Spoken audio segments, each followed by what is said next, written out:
Hello बच्चों, चलिए प्रश्न को पढ़ते हैं।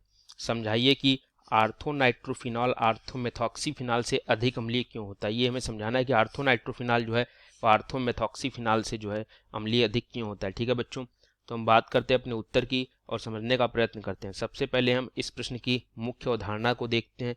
तो मुख्य अवधारणा क्या है कि यहाँ पर हमें फिनॉल की जो है अम्लीयता की तुलना करनी। क्या है कि इसका जो मुख्य अवधारणा है फिनॉल की अम्लीयता की तुलना, फिनाल जो है उसकी अम्लीयता की तुलना करनी है, फिनाल की अम्लीयता की तुलना करनी है। ठीक है बच्चों, तो यहाँ पर देखते हैं जो अम्लीयता होती है, अगर हम सबसे पहले देखें तो अम्लीयता जो किसी भी यौगिक की होती है वो उसके संगत ऋणायन के स्थायित्व पर निर्भर करती है। किस पर निर्भर करती है? संगत ऋणायन के स्थायित्व पर।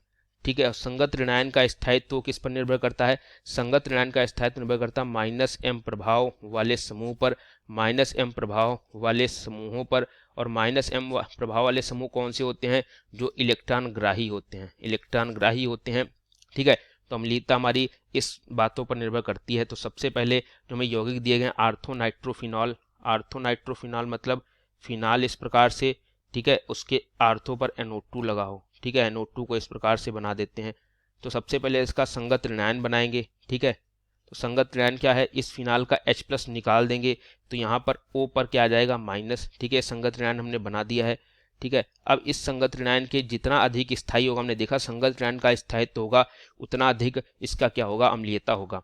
तो यहाँ पर संगत ऋणायन बन गया है। अब इसकी स्थायित्व को देखते हैं तो -m प्रभाव वाले समूह स्थायित्व को बढ़ाते हैं। तो यहाँ पर देख सकते हैं कि जो NO2 है ये समूह कैसा होता है? ये -m प्रभाव वाला समूह होता है। -m प्रभाव वाला समूह होता है, क्या करेगा? इलेक्ट्रॉन ग्राही है। इलेक्ट्रॉन ग्राही है तो क्या करेगा? इलेक्ट्रॉन खींचेगा। अगर इलेक्ट्रॉन खींचेगा तो क्या करेगा? तो क्या करेगा? वो O- जो बना है उसको ऋणायन को स्थायित्व प्रदान करेगा, ऋणायन को स्थायित्व प्रदान करेगा। ठीक है, ये ऋणायन को स्थायित्व प्रदान कर देगा। उसी प्रकार दूसरी शब्द देखें आर्थोमेथॉक्सीफिनाल। ठीक है, दूसरा जो है आर्थोमेथॉक्सीफिनाल। आर्थोमेथॉक्सीफिनाल का मतलब क्या है कि आर्थो पर मेथॉक्सी समूह लगा दें। मेथॉक्सी को OMa समूह कहते हैं। यहाँ पर O के पास इलेक्ट्रॉन युग्म रहते हैं। इसका जब संगत ऋणायन बनाएंगे तो यहाँ भी -H+ इस O से निकलेगा और O- बनेगा। ठीक है, यहाँ भी O- बन गया है और यहाँ OMe समूह लगा है।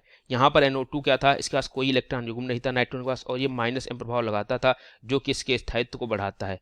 यहाँ पर क्या है? यहाँ पर ये है कि जो OMe है इसके पास इलेक्ट्रॉन युग्म है और ये क्या है? ये इस प्रकार इलेक्ट्रॉन दे सकता है। इलेक्ट्रॉन दे सकता है मतलब ये +m प्रभाव लगाता है। इलेक्ट्रॉन दे सकता है मतलब इलेक्ट्रॉन दाता है। और अगर इलेक्ट्रॉन दाता लगा होता है, अगर इलेक्ट्रॉन खींचने वाला ग्राही समूह है, तब तो स्थायित्व प्रदान करता है संगत ऋणायन को। लेकिन अगर +m प्रभाव इलेक्ट्रॉन दाता समूह है तो क्या करेगा? इलेक्ट्रॉन देगा। इलेक्ट्रॉन देगा तो क्या है कि स्थायित्व कम करेगा, स्थायित्व जो है वो कम करेगा, स्थायित्व कम करेगा। ठीक है, स्थायित्व कम करेगा। तो अगर इसको हम 1 मान लें, इसको 2 मान लें, तो अगर संगत ऋणायन के स्थायित्व की यहाँ पर बात आती है कि संगत जो ऋणायन थे उनका स्थायित्व क्या था? संगत ऋणायन का स्थायित्व का अगर क्रम की बात करें तो संगत ऋणायन का स्थायित्व जो था पहला ज्यादा स्थायी था 2 से। अगर पहला ज्यादा स्थायी था 2 से तो हमने देखा कि जिसका संगत ऋणायन स्थायी होगा वो अधिक अम्लीय होगा। ठीक है, वो अधिक अम्लीय होगा। तो अगर इसको A मान लें, इसको B मान लें, तो अगर एक ज्यादा संगत ऋणायन स्थायी है तो अम्लीयता जो होगी 1 के सापेक्ष 1 ही अधिक होगी और B से। ठीक है, तो ये हमारा अम्लीयता का क्रम आया है, यही हमसे पूछा गया था। तो उम्मीद करता हूँ आपको ये उत्तर अच्छे से समझ आया होगा। धन्यवाद।